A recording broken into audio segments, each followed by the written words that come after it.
During World War II, American tank crews duked it out with Nazi panzers in a high-explosive duel to the death.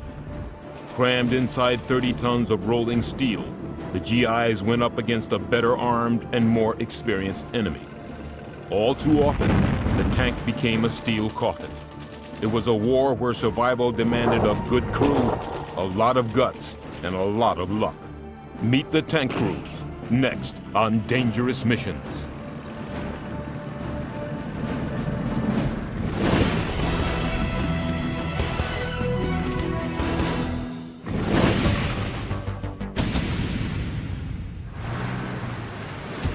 The tank that put the teeth into an American armored division in World War II was known officially as Medium Tank M4. But to the 5 GIs that manned each of these steel monsters, it's better remembered as the General Sherman.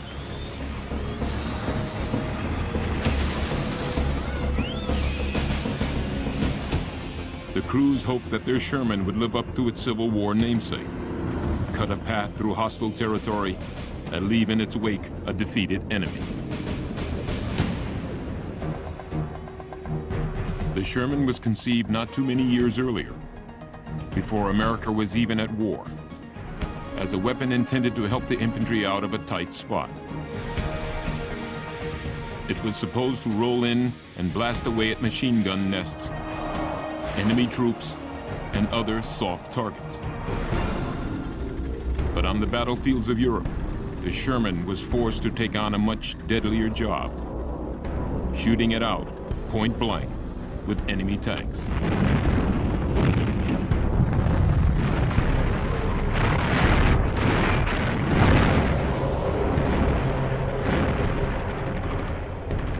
Everybody was frightened, everybody was scared, but it got built into you. You know, this is what you were going to do, and you were going to see it through, one way or another.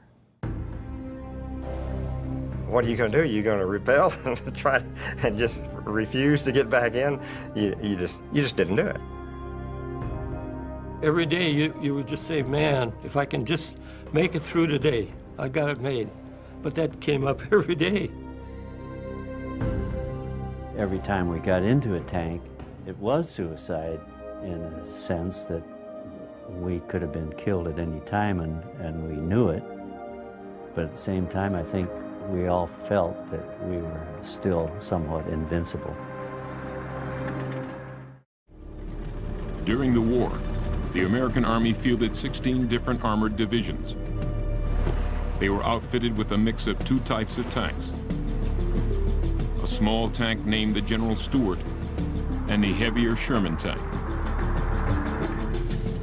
Only 2 of those 16 divisions, the 2nd and the 3rd, were designated as heavy armored divisions, meaning that their regiments were equipped primarily with Shermans. A heavy armored division was made up of 3 regiments, 2 armored regiments, and a regiment of mechanized infantry, plus field artillery, medical staff, supply people, signals people, reconnaissance units, combat engineers, and a maintenance battalion. Altogether nearly 14,000 men. Placed bumper to bumper, their vehicles would stretch for almost 10 miles. But a heavy armored division's combat power, its reason for being, was its 232 Sherman tanks. The 3rd Armored Division had been formed back in the spring of 1941. In camps across the United States, the men spent almost 2 years learning the technology and the tactics of armored warfare and how to work together as a team. Once in England, they trained for 10 more months and prepared themselves for the invasion of Europe.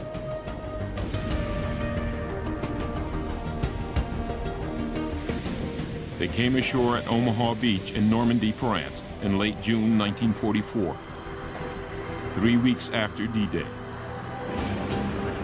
And on the morning of June 29th, the men of the 3rd Armored Division got their baptism of fire. They attacked the Germans dug in around Villiers-Foussard, a small village in the French hedgerow country. In the dense tangle of trees and narrow roads, the American tankers came face to face with the big German tanks with guns described by one GI, the size of telephone poles.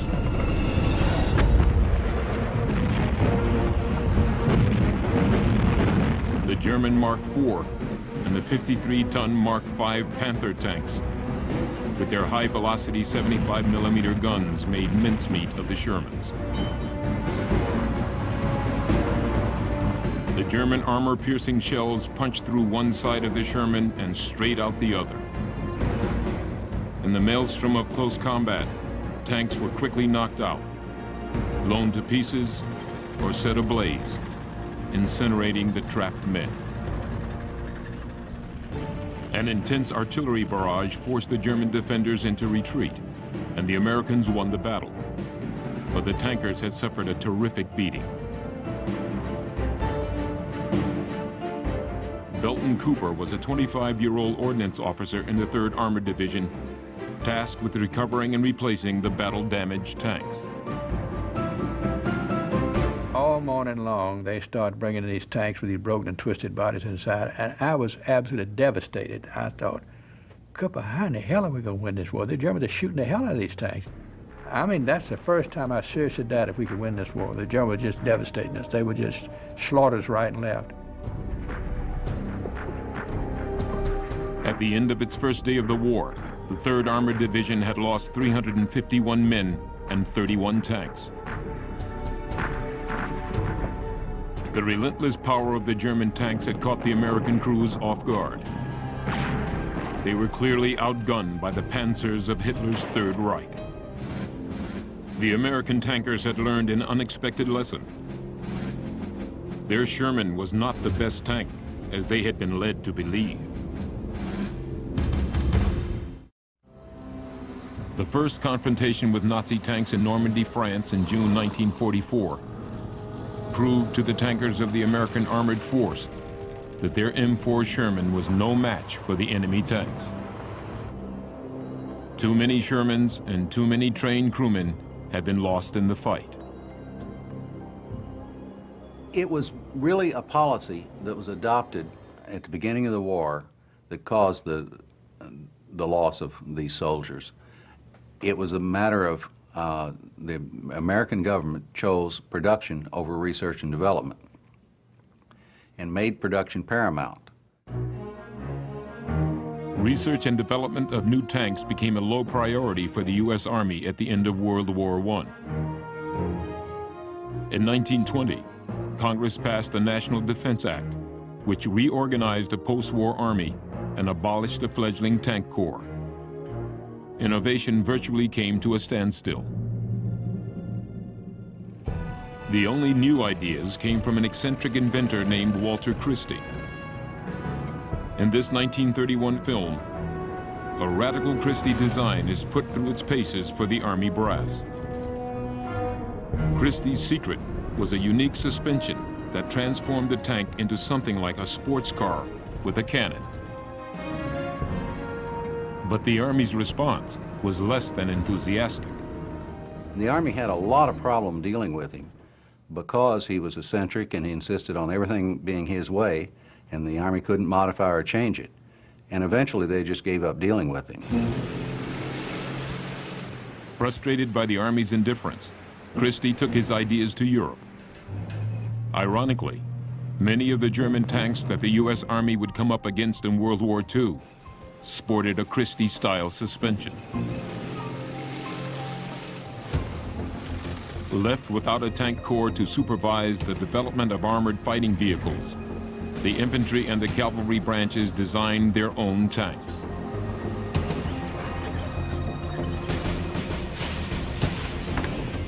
The infantry looked at tanks as weapons that should support riflemen on the assault.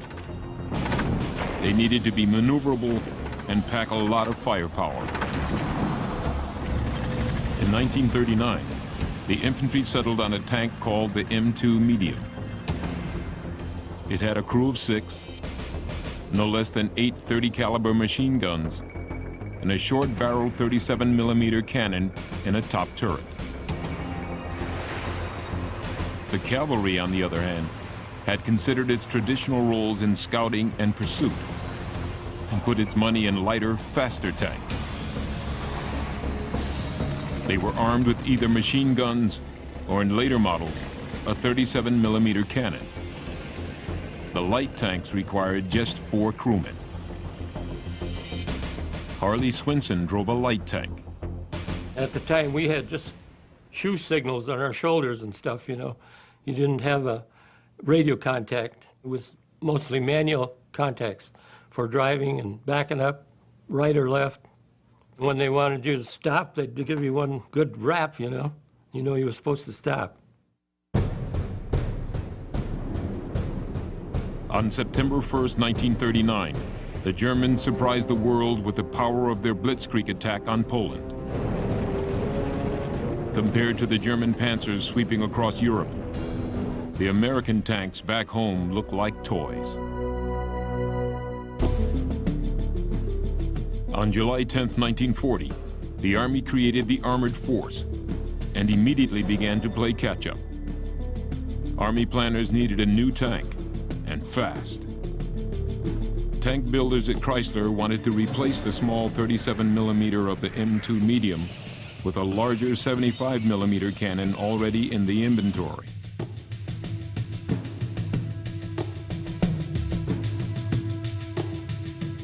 But they hadn't yet figured out how to mount that big gun in a rotating turret.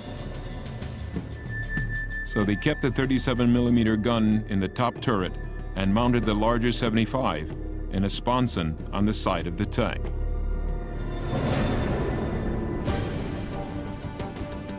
Called the M3 Medium, the new tank made its spectacular public debut in April 1941 at Chrysler's giant Detroit tank arsenal.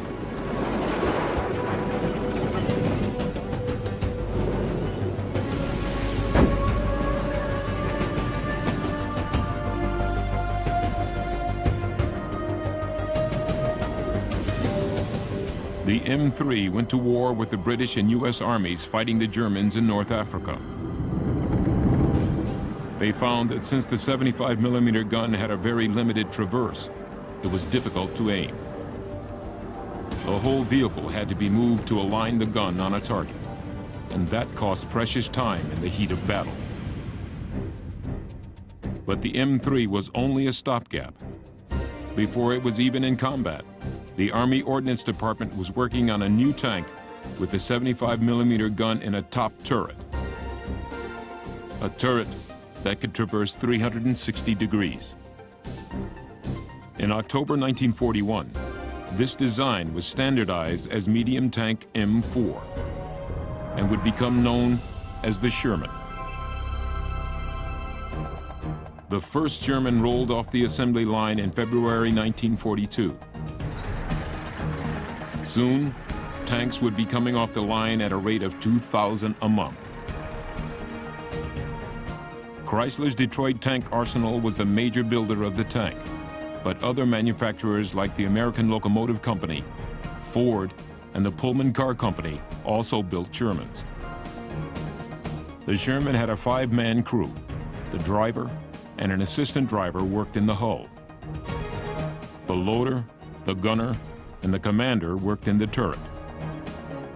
For them, the tank's real beauty was its simplicity.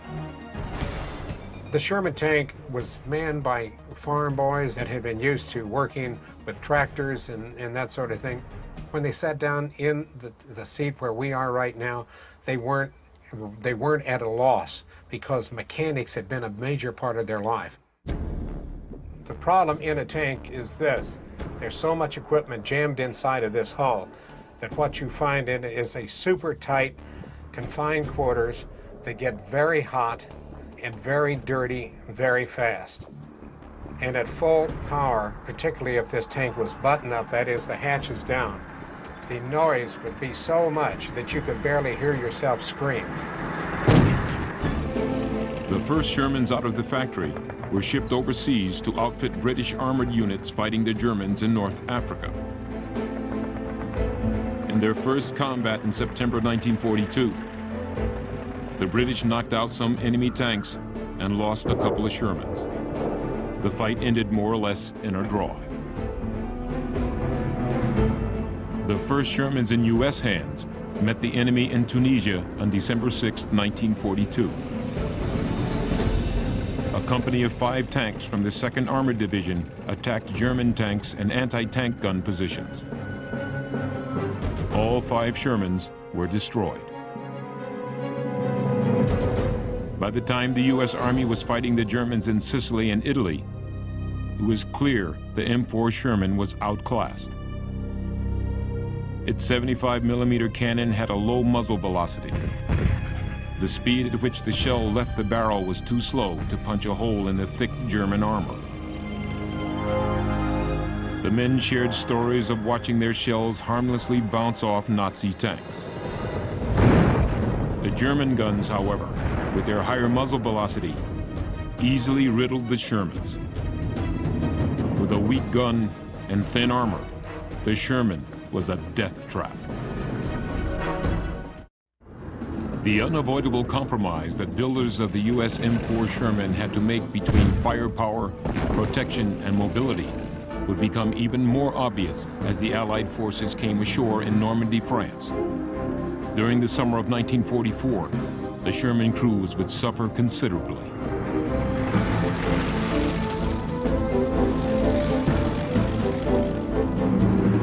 The French farm country, just inland from the D-Day invasion beaches, was a patchwork of small fields bordered by dense mounds of dirt, roots, and trees. These so-called hedgerows made perfect hiding places for the German defenders. Their weapon of choice was the Panzer Faust. This German invention fired a warhead called a shaped charge. When it hit, the energy of the explosion would focus to a point, and the hot jet would melt through the armor in a split second. In this German training film, the weapon penetrates nearly 5 inches of steel, twice the thickness of the Sherman's frontal armor. You wouldn't think with a little hole as small as that to where it went through that it could do all the damage it did inside of a tank. But when it blew out inside, it just tore up everything. The Panzer Faust was similar, but far superior to the American bazooka. It didn't have the range of the bazooka, but that didn't matter in the hedgerow country.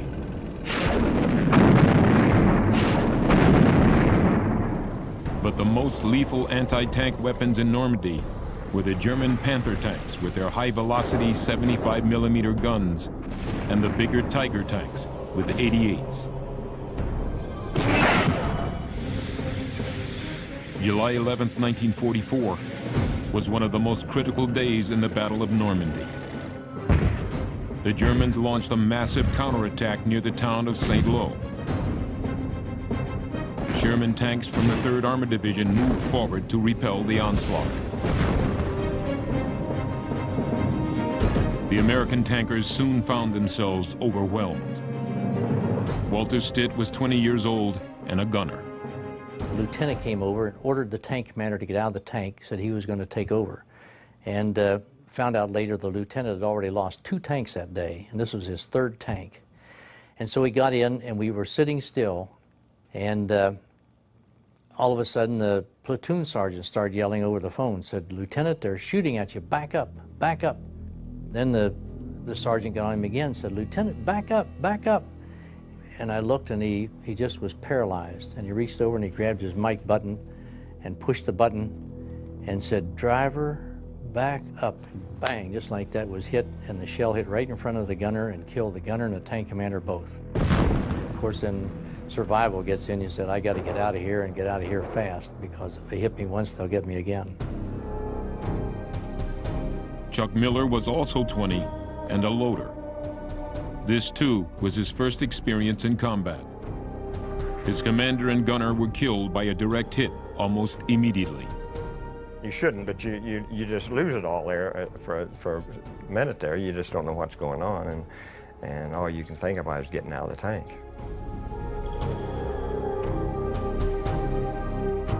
By July 16th, reinforcements had helped repel the German offensive at St. Lo.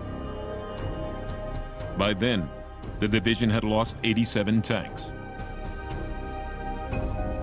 Bert Close was 19. His tank company lost 12 of its 16 tanks. The strategy of sending tanks up roads, one behind the other, where there was no maneuverability, was terrible. One way or the other, they were just sitting ducks.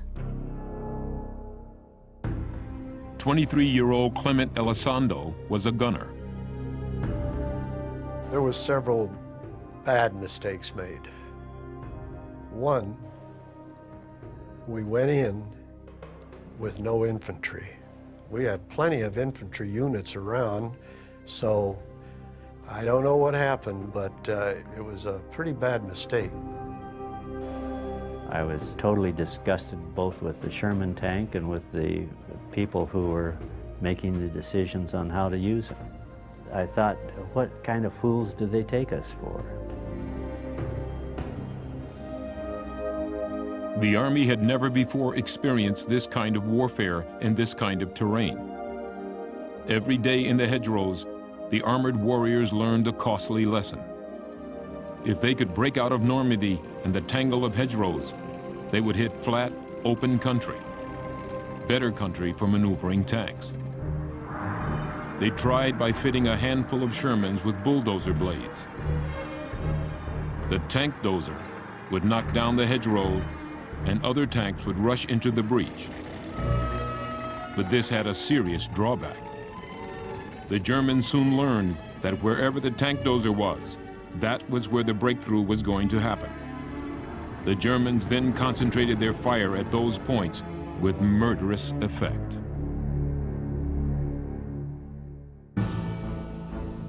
A sergeant named Curtis Cullen of the 102nd Cavalry Reconnaissance Squadron came up with a remarkable solution. He took scrap iron girders and welded them to the front of a tank's hull. On July 22nd, a tank commanded by 31-year-old Albert Genest was fitted with Cullen's iron tusks for a secret demonstration for the Army brass. I was sent up there with my crew, and we got in position and we got the order to hit it. And we hit it, and we went through and we went back to the bivouac. That's about how long it lasted. Cullen's device, called the hedge chopper, or the Rhino, became an instant hit. The 3rd Armored Division commander wanted 57 of his tanks fitted with the hedge choppers by the next morning. The task of mass producing the device fell to the division maintenance crews. Well, they had to make a different hedge chopper for each tank because the parts were all different. We just cut up parts and tried to put them together the way we could. So the individual men had to improvise and design their own hedge chopper. We'd have one guy cutting up the steel, one crew was fitting the steel together, another crew would come and weld it out. Maintenance men worked around the clock, cutting and fitting the hedge choppers. They were racing to rig as many tanks as possible in time for Operation Cobra, the upcoming Allied attempt to break through the German lines. The big attack was scheduled to begin the next morning.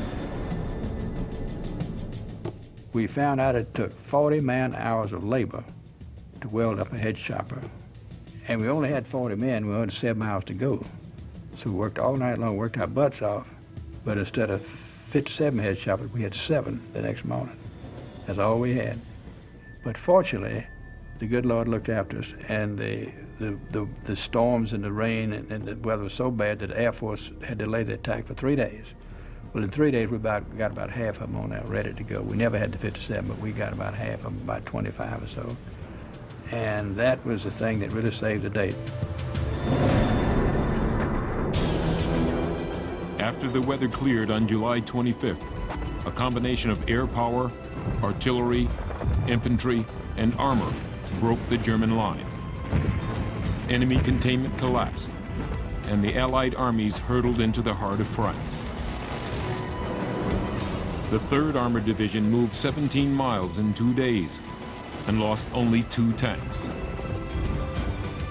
It was the best single innovation that I know of that improved the capability of the Sherman tank. And in fact, I think without the headshot, I don't think we'd have gotten out of Normandy. I think we'd have been bogged down. I don't think we could have really broken out.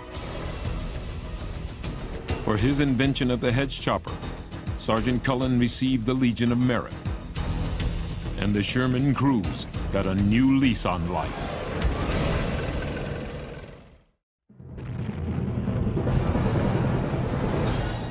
It was during the pitched battles to break free of the French hedgerows that the crews of the American M4 Sherman discovered its greatest deficiencies. The 75mm gun was too weak, and at just 2.5 inches, the armor was too thin. The Sherman's hull was penetrated so easily that both the enemy and the crews themselves took to calling the tank a Ronson, an allusion to the American cigarette lighter that was advertised as always lighting the first time.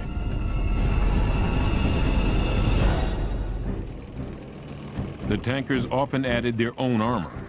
Steel plates, called applique armor, were welded over vulnerable spots.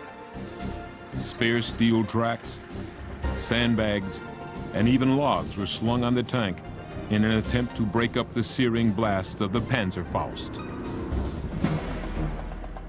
By the summer of 1944, improved Shermans had begun to arrive in quantity. Upgraded Shermans like the M4A3E8 or EZ8, with its thicker armor, better suspension, and a safer way to store ammunition was a welcomed addition. But the most appreciated improvement was the new 76mm gun. Although the shell was just a scant millimeter wider than the 75, the propellant capacity of the casing was about 50% greater. That gave the shell a much higher muzzle velocity and a better chance of penetrating German armor. But the armored warriors had improved their chances of survival not by just improving the tank. They had also improved the way they used the tank. Tankers learned to attack with the support of not just infantry, but with artillery and air power. This new way of fighting as a team came to be called combined arms warfare. Oftentimes, aviators from the Army Air Corps traveled with the tanks to help coordinate the attack. We had a liaison assigned to each company from the Air Corps, and they had a special radio where they could talk to their pilots. And he rode right along with us and communicated with airplanes when we were getting their support.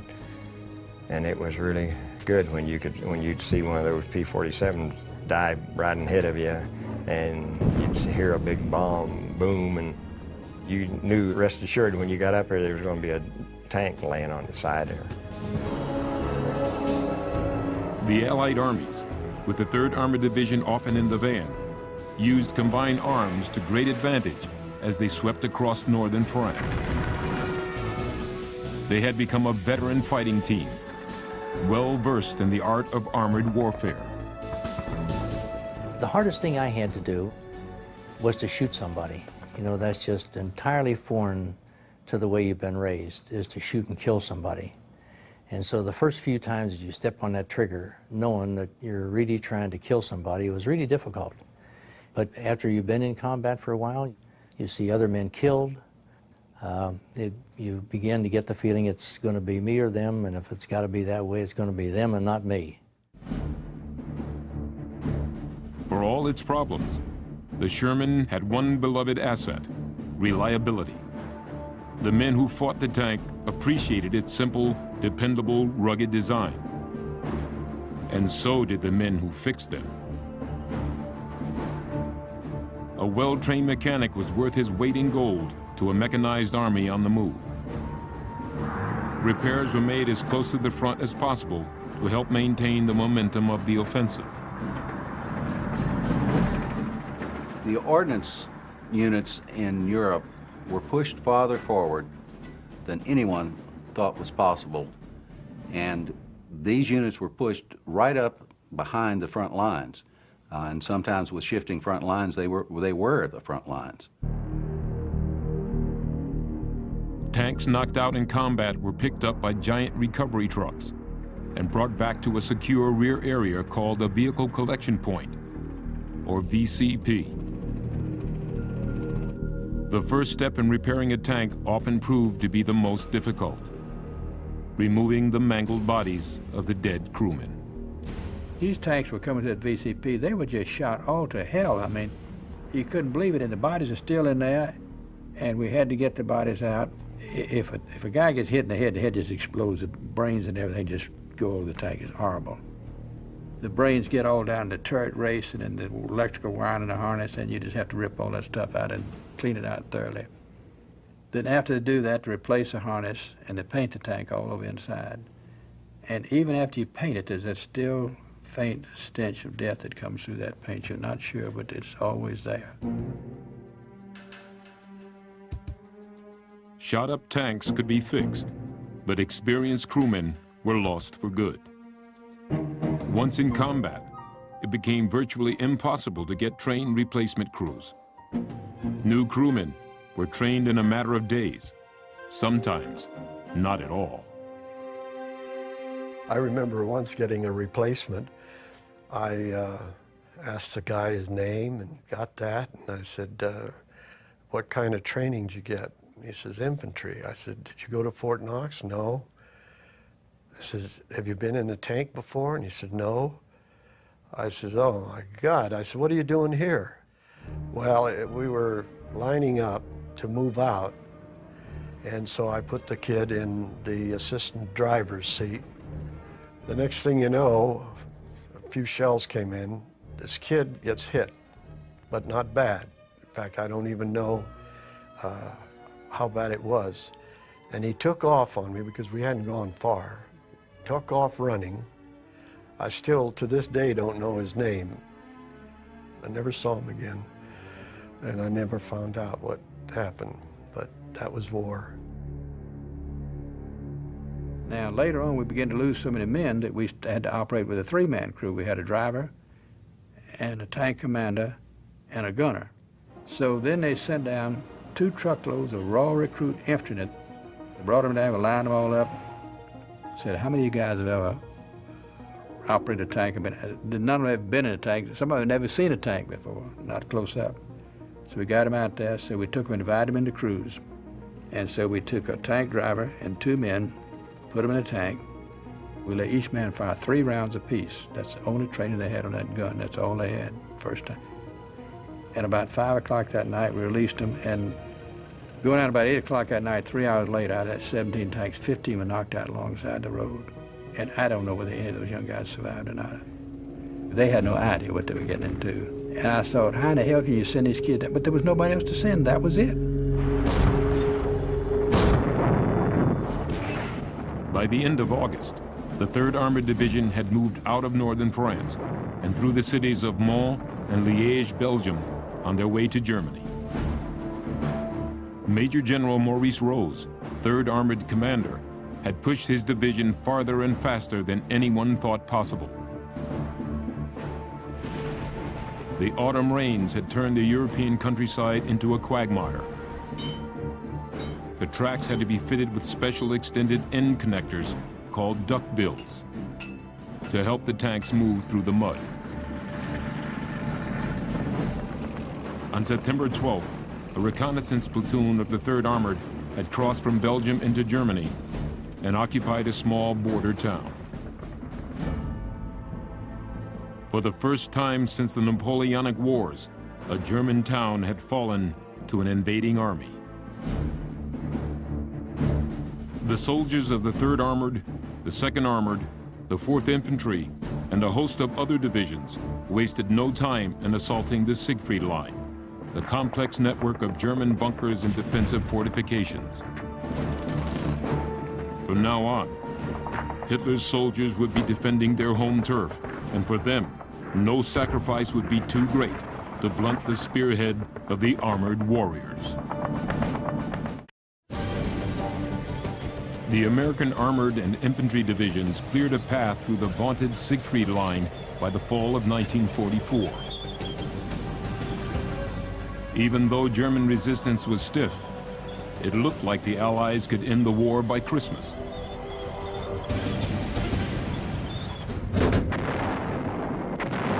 But on December 16th, the German army launched a massive counterattack and drove a deep wedge between the Allied forces. They hit with everything they had.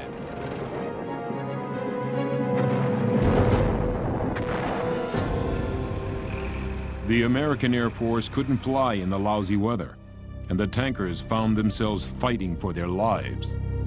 You know, you keep wondering how much longer it can go on, or am I going to get it tomorrow, or, you know, what's going to happen? You get to where it's a survival of the fittest, and if you're lucky, you make it. I think there was a time when I felt that I could have died, and that would have been all right. I wrote to my folks once when I thought maybe that time was coming, but I did tell them that they should know that if I am killed, that I got more Germans, or more Jerrys, than would ever even up by getting me.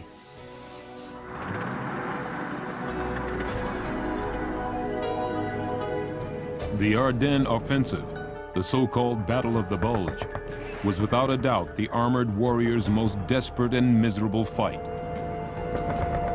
He would lose a tank and see his crew shot all to hell, and then get back in a tank and still fight it, and lose that one and lose another, and he kept going. We've had some that lost 3 and 4 and 5 tanks and still kept fighting. Those men were courageous.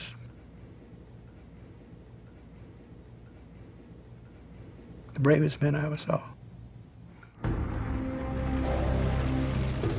They were determined to hold their ground, and with the return of clear skies, they once again enjoyed the full support of American air power. The Allies attacked, and by February 1945, the 3rd Armored Division had finally reoccupied the area around the German towns of Aachen, Stolberg, and Mausbach, the region it held before the Bulge.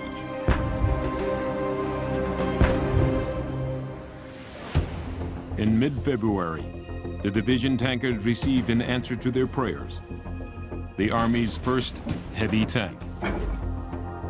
Called the M26 Pershing, it was a radical new design, conceived from the very start as a tank killer. Built by the Detroit and Grand Blanc tank arsenals, it was armed with an incredibly powerful 90mm gun. It had a very low silhouette, with armor up to 4.5 inches thick, and a torsion bar suspension system reminiscent of what Walter Christie had tried to get the Army to adopt more than a decade earlier. The M26 more than made up for the deficiencies of the Sherman.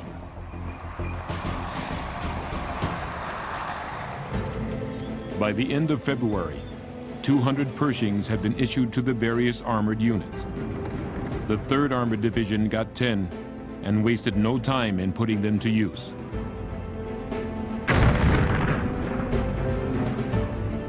Within a week, the new heavy tanks were leading the division to its next objective in Germany, the once grand city of Cologne. Clarence Smoyer was a gunner leading the way in one of the new Pershings. We finally moved ahead more, and I remember one of the lieutenants got on the phone and he said, "Gentlemen, I give you Cologne. Let's knock the hell out of it."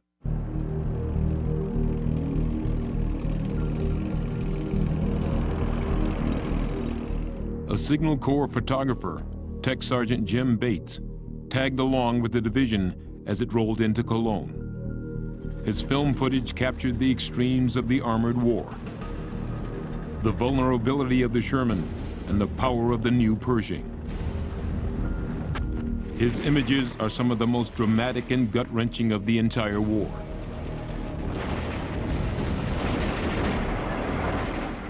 In this shot, a Sherman has just been hit. A crewman, his foot severed in the attack, falls and bleeds to death.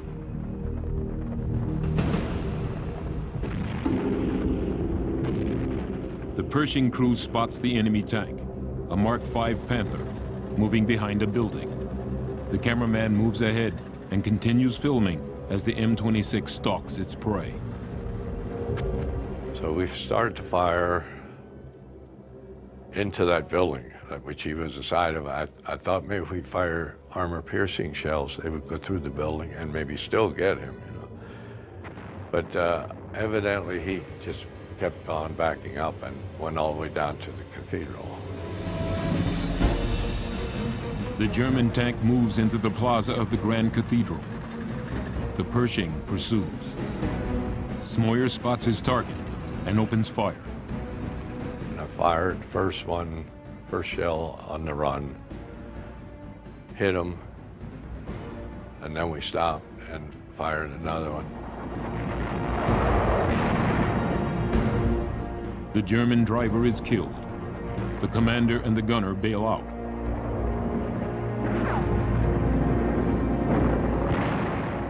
Smoyer fires a third time. The concussion from his gun rocks the camera. Ammunition set off by the shell turns the Panther into a funeral pyre. It sat and burned for 3 days. I didn't go back and look in that afterward because I knew some of them died in there, and I spent a lot of time wondering if any of them survived, you know. It still hurts, you know. Even though they were the enemy, they're still humans. In 2 months, Germany would surrender and the war in Europe would be over. Because of its zeal to lead the way, the 3rd Armored Division was officially dubbed the Spearhead Division. But being the vanguard came with a price. The 3rd Armored lost 648 of its tanks in combat, and another 700 were damaged in action. It also suffered more battle casualties than any other armored division. 10,371 men killed, wounded, or missing, including its commander, Major General Maurice Rose. He was killed in action near Paderborn, Germany, just weeks after the assault on Cologne.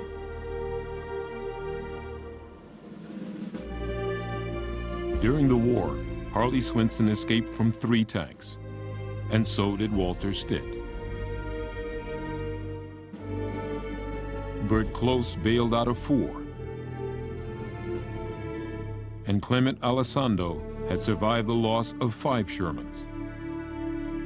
And thanks to his job of having to account for all the battle-damaged tanks, Belton Cooper holds the distinction of seeing more destroyed Shermans than any man alive. I said, what a terrible thing war does to a young man. It takes him in the prime of his life. It demeans him, it humiliates him, it destroys the last vestiges of human dignity. You have no dignity in the army or the war at all. And I said sometimes it kills him or horribly maims him, and those of us that survive are never quite the same.